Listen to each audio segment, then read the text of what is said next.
Hello बच्चों, तो कैसे हो आप सब। मैं समीक्षा और मैं आपको तैयारी कराती हूँ एमएससी की। एमएससी का कोई भी टॉपिक ऐसा नहीं है जिसकी क्लास मेरे चैनल पे आपको नहीं मिलेगी। प्लस जो बच्चे हिंदी मीडियम से बिलोंग करते हैं उनके लिए और भी ज़्यादा यूज़फुल होता है, क्योंकि मेरी जो लैंग्वेज होती है समझाने की उसमें मैं हिंदी यूज़ करती हूँ, जो कि इंग्लिश मीडियम के बच्चों को तो समझ आ ही जाती है क्योंकि नोट्स तो इंग्लिश में ही है। बट हिंदी मीडियम के बच्चों के लिए भी वो क्लासेस यूज़फुल रहती हैं, क्योंकि आई नो कि बहुत से बच्चे हैं जिन्होंने 12th हिंदी मीडियम से किया है, ग्रेजुएशन हिंदी मीडियम से किया है, बट ऐसा ज़रूरी नहीं है कि हिंदी मीडियम के बच्चे वो तैयारी नहीं कर सकते। तो डेफिनेटली आप कर सकते हैं। आपको सिर्फ थोड़ा सा हार्ड वर्क करके थोड़ी सी प्रैक्टिस करने की ज़रूरत है, ठीक है। आपको अनसोल्ड पेपर चाहिए, नोट्स चाहिए या किसी भी सब्जेक्ट की क्लासेस चाहिए, यूट्यूब पे प्लेलिस्ट बनी हुई है मेरी, आप चेक कर लीजिएगा। स्टिल आपको कोई डाउट है जो आपका मेरा यहाँ चैनल से क्लियर नहीं हो रहा, तो आप मुझसे व्हाट्सअप या इंस्टाग्राम पे कांटेक्ट कर सकते हो। WhatsApp link and Instagram link video के डिस्क्रिप्शन में मैंने मेंशन की हुई है, ठीक है। तो चलो अब मैं स्टार्ट कर देती हूँ। Hydrolysis reaction topic inorganic chemistry का है, काफ़ी इंपॉर्टेंट है, लॉन्ग में भी आता है, शॉर्ट में भी आता है, तो आपको क्लियर ये टॉपिक आना चाहिए, ठीक है। तो चलिए अब इंट्रो हो गया, अब काफ़ी स्टार्ट कर देते हैं कि हाइड्रोलाइसिस रिएक्शन होती क्या है। किसी भी टॉपिक को करने से पहले ये पॉइंट क्लियर करो कि ये टॉपिक होता क्या है, ठीक है। तो देखो, these are the substitution reaction in which a ligand is replaced by H2O molecule और बाय OH ग्रुप, यानी कि कोई भी वो सब्स्टिट्यूशन रिएक्शन, ठीक है, या सब्स्टिट्यूशन रिएक्शन जिसमें लिगैंड का रिप्लेसमेंट हो रहा है, किसके थ्रू, H2O या OH के थ्रू, ठीक है। यही सब्स्टिट्यूशन रिएक्शन है आपकी एसिड हाइड्रोलाइसिस जिसे हम बोल देते हैं, ठीक है। क्लियर, यहाँ तक समझ आ गया कि हाइड्रोजन या OH ग्रुप के थ्रू लिगैंड का रिप्लेसमेंट जिस रिएक्शंस में होता है उसे हम एसिड हाइड्रोलाइसिस बोलते हैं। These are the two types. First one is aquation जिसे हम बोलते हैं acid hydrolysis, second base hydrolysis, ठीक है। बहुत बार बच्चों होता है कि शॉर्ट में आपसे सिर्फ एसिड हाइड्रोलाइसिस पूछ लिया या सिर्फ बेस हाइड्रोलाइसिस पूछ लिया, ठीक है। तो आज मैं आपको एसिड हाइड्रोलाइसिस कराऊंगी, बेस हाइड्रोलाइसिस हमारा क्लास में शेयर करेंगे, बट आपको सभी क्लासेस मिल जाएंगी। समझ आ गया। देखो थोड़ा तरीके से लिख के बताऊँ इजी वे में। देखो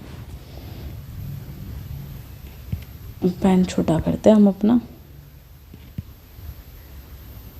देखो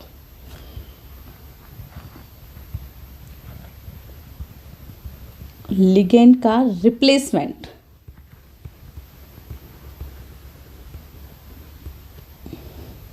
किसके द्वारा, बाय OH ग्रुप या H2O ग्रुप, ठीक है। इन विच इन सब्स्टिट्यूशन रिएक्शन,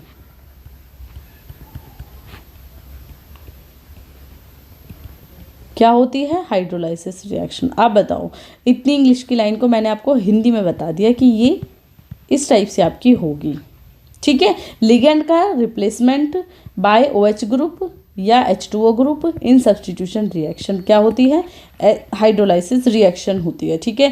टू टाइप्स की आपको देखने के लिए मिलेगी, एक्वेशन रिएक्शन या hydrolysis reaction, acid hydrolysis reaction, या इसे हम सेकंड को बोलते हैं बेस हाइड्रोलाइसिस, ठीक है। अब एसिड हाइड्रोलाइसिस क्या होती है वो कराते हैं। लास्ट क्लास अगर भी आपने मेरी अगर चेकआउट की है तो उसमें मैंने आपको भी कराया था एनिशन रिएक्शन, और जब मैंने एनिशन रिएक्शन कराई तो उसमें मैंने बताया था कि ये जो एनिशन रिएक्शन है आपकी वो एसिड हाइड्रोलाइसिस रिएक्शन की रिवर्स है, यानी कि एसिड हाइड्रोलाइसिस रिएक्शन एनिशन रिएक्शन का रिवर्स है, और जो एनिशन रिएक्शन है वो एसिड हाइड्रोलाइसिस की, यानी कि अपोजिटली वर्क करती है दोनों। उसमें जिस प्रोडक्ट से आपका लाइक मेन प्रोडक्ट बनेगा, इंटरमीडिएट बनेगा, इसमें उसका अपोजिट होगा। अब वो कैसे अपोजिट होता है, चलो वन बाय वन हम पॉइंट देख लेते हैं एसिड हाइड्रोलाइसिस, ठीक है। तो ये रिवर्स होती है, यहाँ तक का पॉइंट्स क्लियर हुआ। In such reaction a aqua complex is formed by replacement of a ligand by H2O molecule, यानी कि देखो मैंने आपको बताया था कि हाइड्रोलाइसिस रिएक्शन होती है जिसमें लिगेंड का रिप्लेसमेंट होता है H2O या OH के थ्रू। बट इसमें एसिड कौन है? Definitely H2O। तो जहाँ पे लिगेंड का जो रिप्लेसमेंट है वो H2O मॉलिक्यूल के थ्रू होता है, उसे हम एसिड हाइड्रोलाइसिस बोलते हैं। यानी कि एसिड के थ्रू लिगेंड का जो रिप्लेसमेंट है सब्स्टिट्यूशन रिएक्शन में या एक्वा कॉम्प्लेक्स में, तो उसे हम acid reaction, acid hydrolysis reaction बोलते हैं। These reactions occur in neutral and acid solution, यानी कि pH जो है आपका वो 3 से कम होना चाहिए, या तो न्यूट्रल होना चाहिए या फिर वो एसिड सॉल्यूशन होना चाहिए। ठीक है, यानी कि 1 to 7 के बीच में आपका होना चाहिए कहीं ना कहीं। ये एसिड हाइड्रोलाइसिस रिएक्शन का मतलब है। ये आपकी न्यूट्रल फेज पे या एसिड सॉल्यूशन फेज पे ही होगी। अब देखो यहाँ पे हमने एमाइन कॉम्प्लेक्स लिया, इस रिएक्शन को समझते हैं कि एसिड हाइड्रोलाइसिस कैसे होती है। ठीक है, एमाइन कॉम्प्लेक्स लिया CuNH3 का होल 5x, है ना। यहाँ पे सेम FCl भी ले सकते हो। देखो नेक्स्ट में मैंने Cl लिया है, वो आगे समझाऊंगी। 2 + H2O की रिएक्शन हमने करा दी, सब्स्टिट्यूशन रिएक्शन है। तो देखो क्या होगा, X का रिप्लेसमेंट हो जाएगा, यानी कि इस लिगेंड का रिप्लेसमेंट हो जाएगा किसके थ्रू?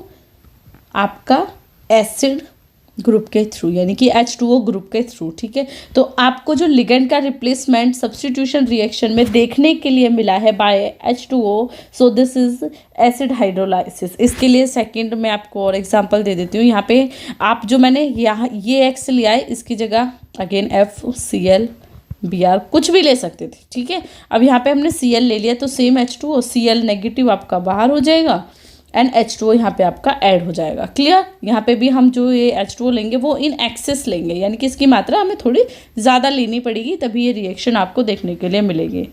क्लियर? यहाँ तक तो कोई डाउट नहीं ना। सेम आपकी जो लास्ट रिएक्शन आयनेशन कराई हूँ उसी की तरह, इसलिए दोनों टॉपिक को मैंने साथ में रखा कि बच्चों को दिक्कत ना हो। एक टॉपिक कर लिया तो उन्हें दूसरा टॉपिक ना बहुत ईजी लगेगा। ठीक है, सिर्फ प्रैक्टिस करना और कुछ मत करना, कभी एक में दूसरे को मिक्स कर दो, वो नहीं करना है। अब थोड़ा थ्योरी देख लेते हैं। This reaction is found to be the first order as the rate is dependent on the concentration of complex only। ठीक है, यानी कि ये जो रिएक्शन है आपकी वो फर्स्ट ऑर्डर रिएक्शन है। फर्स्ट ऑर्डर रिएक्शन कब होती है? जब जो रेट है वो सिर्फ एक ही जो कॉम्प्लेक्स है उस पर डिपेंड करे, तो it is dependent on the concentration of complex only. तो कॉम्प्लेक्स की जो कंसंट्रेशन है उस पर डिपेंड करता है, इसलिए ये फर्स्ट ऑर्डर रिएक्शन है।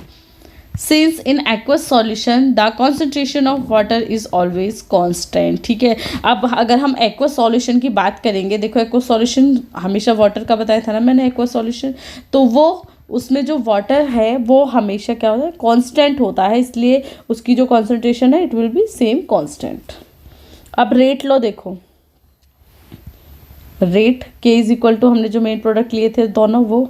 ठीक है, अब इसे हम ऐसे भी तो लिख सकते हैं, rate is equal to K-NH3O। अब देखो K- हमने, यानी कि K- का मतलब है K एंड H2O, इन दोनों को हमने ऐड कर दिया, तो इस K- और CuNH3 को होल 5 2+। ठीक है, ये क्या है? K- क्या है? Concentration of water is constant, है ना, क्योंकि वाटर की कंसंट्रेशन तो कांस्टेंट होनी है, तो हमने उसे K- एंड CuNH3 को होल 5x कर दिया, तो कॉन्सेंट्रेशन सिर्फ एक ही कॉम्प्लेक्स पर डिपेंड करी, तो इसलिए ये कैसी हो गई? First order. देखो रिएक्शन से समझो, उन्होंने कहा, अभी मैंने आपको कराया सॉरी, कि जो रेट है इस रिएक्शन का वो फर्स्ट ऑर्डर रिएक्शन है। ये क्यों है फर्स्ट ऑर्डर? अब आप सोचोगे भाई इसमें हमने मॉलिक्यूल तो 2 लिए, एक हमने अमाइन कॉम्प्लेक्स लिया, दूसरा H2O भी, रिएक्शन तो हमने कराई, बट देखो ये फर्स्ट ऑर्डर रिएक्शन है। क्यों? क्योंकि जो H2O की कॉन्सेंट्रेशन है वो कांस्टेंट होती है। अब जब H2O की कॉन्सेंट्रेशन कांस्टेंट हो गई तो हमारा रेट सिर्फ इसी पर डिपेंड करेगा ना, है ना। क्लियर? ये इसीलिए है कि ये इसी पर डिपेंड करेगा। ये यहाँ पे हमने पहले K लिखा, देन दोनों मॉलिक्यूल को लिखा, फिर हमें पता चल गया H2O तो कॉन्सेंट्रेशन होती है, तो K और H2O को हमने K- से रिप्रेजेंट कर दिया, सेम हमारा रेट लॉ आ गया। यही है आपका एसिड हाइड्रोलाइसिस रिएक्शन। क्लियर? कोई डाउट हो कमेंट कर देना, कोई दिक्कत नहीं है। रिप्लाई चाहे आपको एक दिन बाद मिले, बट डेफिनेटली आपको हर एक टॉपिक का रिप्लाई मिलता है, आपके हर एक कमेंट का भी रिप्लाई मिलता है। ठीक है, चलो नेक्स्ट पॉइंट स्टार्ट कर देते हैं। Following factors affect the reaction, यानी कि जो आपके एसिड हाइड्रोलाइसिस रिएक्शन है उसे कौन कौन से फैक्टर्स हैं जो अफेक्ट करते हैं। तो सबसे फर्स्ट हम देखते हैं effect of a charge on the complex. ठीक है, मैंने रटाफिकेशन के लिए बहुत ज़्यादा पॉइंट नहीं रखे, सिर्फ ये 2 से 3 पॉइंट ही रखे हैं कि ये आपके लिए इनफ है, आपको उससे ज़्यादा एक्स्ट्रा में नहीं जाना। ठीक है, या तो देखो जो चार्ज है कॉम्प्लेक्स का वो कैसे आपका रेट ऑफ रिएक्शन को, ठीक है, या आपका एसिड हाइड्रोलाइसिस को अफेक्ट करता है।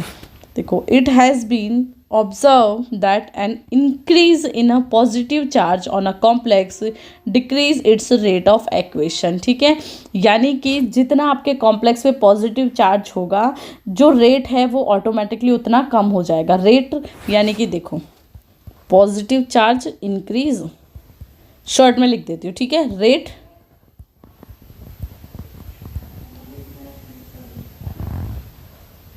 डिक्रीज। ठीक है, example rate of equation of COEN का होल CO2, ठीक है, is 100 time faster than this, क्योंकि यहाँ पे पॉजिटिव है, यहाँ पे 2 है। अब ये इंक्रीज हुआ तो रेट क्या हो गया, इसका रेट कम हो गया और इसका रेट ज़्यादा हो गया। ठीक है, क्योंकि इस पर चार्ज कम है, चार्ज ज़्यादा तो रेट कम, ऑपोजिटली वर्क कर दिया। ठीक है, इथाइलिन डाइअमाइन है ये, सॉरी, COEN का होल ट्वाइस Cl2 ले लिया, H2O ले लिया, फास्ट रिएक्शन हो गई। ठीक है, ये यहाँ पे Cl है, H2O पहले ऐड हुआ, क्योंकि हम 2 स्टेप में रिएक्शन बता रहे हैं, तो हम Cl को, एक है ना Cl, तो एक Cl रिमूव कर देंगे, एक Cl को ऐड रहने देंगे, फिर हम इसकी रिएक्शन कराएंगे विद अगेन H2O, तो ये स्लो रिएक्शन होगी और इसमें आपका Cl अगेन एक रिमूव हो जाएगा और यहाँ पे चार्ज बढ़ जाएगा। तो चार्ज बढ़ गया तो रेट स्लो हो गया ना, यानी कि रेट डिक्रीज हो गया। ये फास्ट थी क्योंकि इसमें रेट कम था, ये यहाँ पे इंक्रीज हो गया चार्ज में, सॉरी चार्ज देखो, अभी रुको, देखो चार्ज कम रिएक्शन फास्ट, चार्ज ज़्यादा रिएक्शन स्लो, सिर्फ हमें यही बताना है। ठीक है, तो पहले H2O ऐड हुआ, एक Cl हटा, फिर दूसरा H2O ऐड हुआ, क्योंकि H2O का होल 2 लेके आना है हमें, तो चार्ज हो गया ज़्यादा और एक Cl फिर से निकल गया। सिर्फ ये पॉइंट है आपका। तो चार्ज जैसे ही ज़्यादा होगा जो रेट है वो कम हो जाएगा। Second, effect of strength of metal leaving group, यानी कि जो आपका MX मेटल और लिविंग ग्रुप है उसकी जो स्ट्रेंथ है वो कैसे आपकी अफेक्ट करती है एसिड हाइड्रोलाइसिस रिएक्शन को, वो भी देख लेते हैं।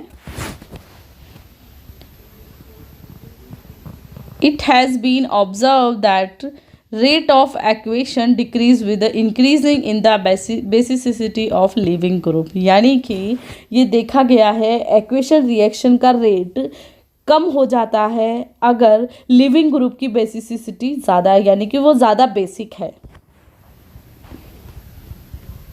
लिविंग ग्रुप ज़्यादा बेसिक है।